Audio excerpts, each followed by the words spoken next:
Postilam, Charreni Cerghi, Daregash Libe, Daregash. La compagnie Brozoni, c'est une compagnie qui parle des petites gens. C'est une compagnie qui s'attache à parler des personnes qu'on n'entend pas, des personnes qui ne parlent pas, des personnes qui sont silencieuses, non pas parce qu'elles n'ont rien à dire, mais parce qu'on n'accorde aucun intérêt à leurs paroles. La première fois, nous avons travaillé sur un texte de Tennessee Williams qui avait une extrêmement très belle phrase à l'intérieur de ce texte qui disait que rien de ce qui vit ne peut être petit.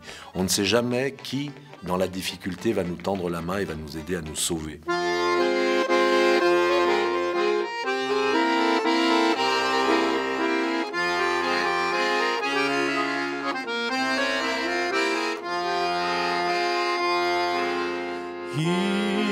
On raconte que le roi de Troie, Priam, et sa femme Écube avaient beaucoup de fils et de filles. Mais, quand l'un de ses enfants fut sur le point de naître, la reine eut un songe. Elle rêva que, devenu grand, celui-ci serait une torche enflammée et détruirait la cité. En ce temps-là, on croyait fortement au songe.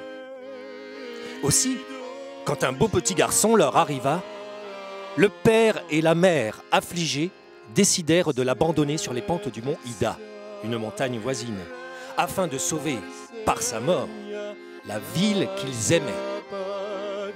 Ils confièrent la tâche à un berger. Moi, je ne me sens pas le droit de mettre en scène des comédiens avec qui je travaille et puis de dire tiens, tu prends le rôle d'un Syrien ou tu prends le rôle d'un Afghan ou tu prends le rôle d'un Somalien. Par contre, je trouve qu'il y a des textes et on voit que ces histoires, elles existent depuis des milliers d'années puisque Homère, dans l'Iliade, raconte les massacres des gens, les peuples qui fuient, l'extermination. Et là, par contre, je me sens le devoir d'honorer ces gens à travers ces grandes écritures. Je me sens capable d'être vrai, de demander à l'acteur d'être profond et vrai, mais pas de jouer sur une identité, de porter l'identité de quelqu'un qui existe aujourd'hui. Moi, je travaille sur l'intuition, sur l'incarnation du verbe.